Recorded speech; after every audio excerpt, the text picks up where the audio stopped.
में तो कहा जा रहा था कि शरद पवार ने 42 विधायकों की जरूरत थी एक कैंडिडेट को जीतने के लिए। प्रफुल्ल पटेल के लिए उन्होंने एक अपुष्ट खबर आई सुबह में कि 44 लोगों को वोट देने के लिए कह दिया है, जिससे कहीं ना कहीं वहां पर जो चौथे कैंडिडेट थे महाविकास आघाड़ी के, उनको नुकसान होता हुआ दिख रहा था। हालांकि शाम तक खबर आई है कि जो अतिरिक्त वोट उन्हें ओवैसी की पार्टी और इधर उधर से जो मिले हैं उसका फायदा हो गया है और काउंटिंग में वो दिख जाएगा। लेकिन ये इस प्रकार से कि केंद्रीय मंत्री ऑब्जर्वर बन के जा रहे हैं, चुनाव आयोग में दौड़ रहे हैं, निर्दलीय कैंडिडेट को खड़ा करके डेलिब्रेट चुनाव कोई लड़े कोई फर्क नहीं पड़ता है, लेकिन डेलिब्रेटली चुनाव लड़वा करके हॉर्स ट्रेडिंग को बढ़ावा दिया जा रहा है। ऐसा कभी आपने 2014 के पहले होते हुए देखा था? देखिए, इस बार ये इसलिए गंभीर हो गया है कि अभी तुरंत राष्ट्रपति के चुनाव ड्यू है और जैसा धीरे धीरे होता जा रहा है, चूंकि केंद्रीय जो सरकार है उसके और राज्यों के संबंध सभी उन राज्यों से जिसमें बीजेपी की सरकार नहीं है, एक उड़ीसा की सरकार छोड़ के, बहुत ही कड़वे हैं। मतलब इस हद तक कड़वाहट कभी केंद्र की सरकार और राज्यों की गैर मतलब विपक्षी सरकारें कह लीजिए, जो सत्तारूढ़ दल केंद्र में है उससे सहमत जो नहीं है, उनके बीच तनाव की ये स्थिति कभी नहीं थी। नोएडा में बिजली बहुत जा रही है इसलिए मैं बोलता रहूंगा, लेकिन इंटरनेट काम जी, तो ऐसी स्थिति कभी नहीं थी। अब जो लोग जो स्थिति 57 सीटें थी, कुल 16 पे ये था कि मुकाबला है, बाकी तो डिसाइडेड ही थी। जिन 16 पे मुकाबला था उसमें 5 सीटों पे और बात थी कि ये उसमें बाकी 16 में से 11 पे भी सेटल आदमी मान रहा था, 5 पे मान रहा था बहुत कठिनाई, जिसमें से एक सीट हरियाणा की है, एक राजस्थान की है, एक महाराष्ट्र की है। मुख्य रूप से इनकी बात थी और ये बात थी कि इनमें जो है क्रॉस वोटिंग कराई जा सकती है, जो खरीद लेते हैं वो सब हो सकता है, वही सब बातें जो हमेशा की जाती है। तो बीजेपी चूंकि राष्ट्रपति के चुनाव की भी तैयारी साथ ही साथ कर रही, जो इसके लिए ज्यादा कठिनाई भरा है। लेकिन जो परिस्थिति बन रही है, न चाहते हुए भी, सारा नेगेटिव होते हुए भी और विपक्ष में बहुत मतभिन्नता होते हुए भी, मुझे लग रहा है कि राष्ट्रपति के चुनाव तक एक सहमति सी बन जाएगी और हो सकता है इस बार राष्ट्रपति का चुनाव बहुत ही दिलचस्प हो। और जो आप लोग बता रहे हैं, ऋषि मिश्रा जी ने तो बहुत ही शानदार ढंग से मतलब अभी जो बताया सब। शीतल सिंह जी, थोड़ा विषयांतर हो जाएगा, आपको एक आज का घटनाक्रम बता दूं। बिहार के सीएम का एक ऑफिशियल फेसबुक पेज है, सीएमओ बिहार, उस पर नीतीश कुमार के प्रेसिडेंट के कैंडिडेचर को इंडोर्स किया गया है। आपको भेज सकता हूं अभी। कुछ मुझे अप्रत्याशित घटने की प्रत्याशा लग रही है।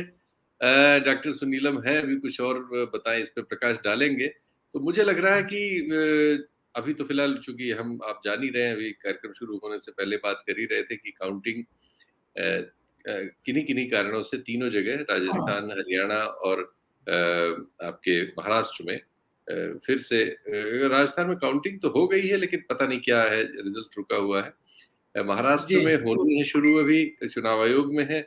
यहाँ हरियाणा वाले मामले में भी सब चुनाव आयोग में है। हालांकि चुनाव का जो अधिकारी है उन्होंने तो उस विवाद को कांग्रेस के पक्ष में कह दिया है, उन दोनों वोटों को उन्होंने स्वीकार कर लिया है जिस पर बातचीत है। तो देखते हैं, अब आज जैसा ज्यादातर रहा है कि जो चुनाव अधिकारी होता है, चुनाव आयोग उसकी बात को बहुत ऐसी उल्टी सीधी बात ना हो तो नकारते नहीं है। तो कोई ज्यादा संभावना नहीं है बीजेपी के लिए हरियाणा में भी। देख लेते हैं, फिर भी अभी थोड़ी देर बाद इस मामले में आ जाएगा, लेकिन फिर बात वहीं आएगी कि ये जो कुछ भी हो रहा है इससे अब राष्ट्रपति चुनाव की रोचकता बहुत बढ़ गई है।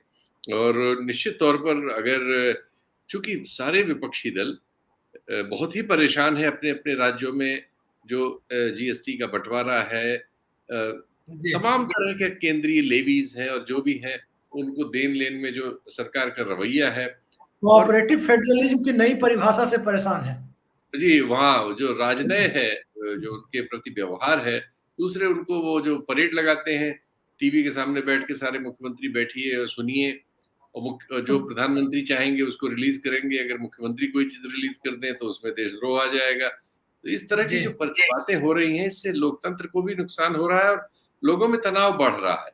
और मुझे ऐसा लग रहा है कि भारतीय जनता पार्टी के अंदर भी अब तनाव बढ़ रहा है, क्योंकि वो शुरू में पिछली बार जब आए थे और उसके बाद दोबारा जब आ गए और उनकी लोकप्रियता है टीवी और सोशल मीडिया खरीदे जाने की वजह से, लेकिन जो दल है उसमें अंदर अब कड़वाहट बढ़ना शुरू हुई है। और इस चुनाव के नतीजों में, जैसे आप राजस्थान की बात कर रहे हैं कि 2 बीजेपी के, जैसा ऋषि जी ने बताया, नाम भी बताए उनके, वो वसुंधरा गुट के हैं।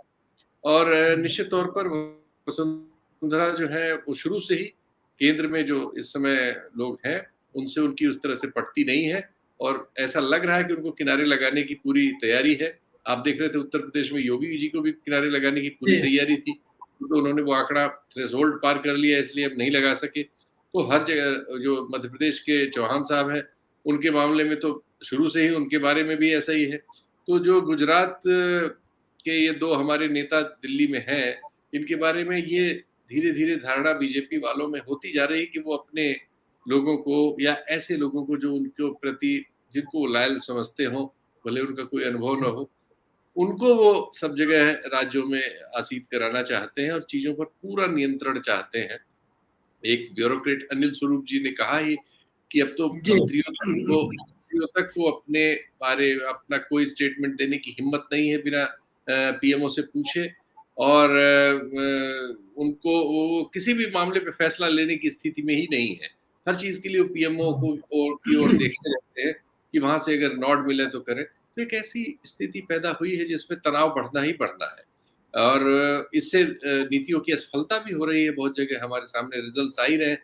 विभिन्न जो अंतर्राष्ट्रीय किस्म की जांच पड़ताल करने वाली एजेंसियां हैं, आकलन करने वाली एजेंसियां हैं, रेटिंग करने वाली एजेंसियां हैं, अब उनसे झगड़ा शुरू हो गया है।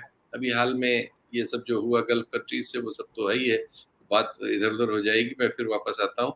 ये सब मिलके मुझे लग रहा है कि राष्ट्रपति का चुनाव रोचक होने जा रहा है, और इसके जो ये 57 सीटों में से ये 16 के नतीजे हैं मुकाबले वाले, ये नतीजे उसमें बहुत असर डालेंगे।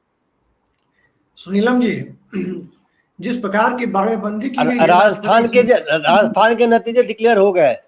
राजस्थान का ऑफिशियल रिजल्ट डिक्लेयर हो गए। प्रमोद तिवारी, रणदीप सुरजेवाला, मुकुल वासनिक जीत गए हैं। वही भाजपा के सिर्फ एक ही सीट जीती है, घनश्याम तिवारी जीत गए हैं। निर्दलीय सुभाष चंद्रा को हार का सामना करना पड़ा। राजस्थान के नतीजे घोषित हो गए। ऋषि मिश्रा जी जो आकलन करके हम लोगों को बता रहे थे वो घटित भी हो गया।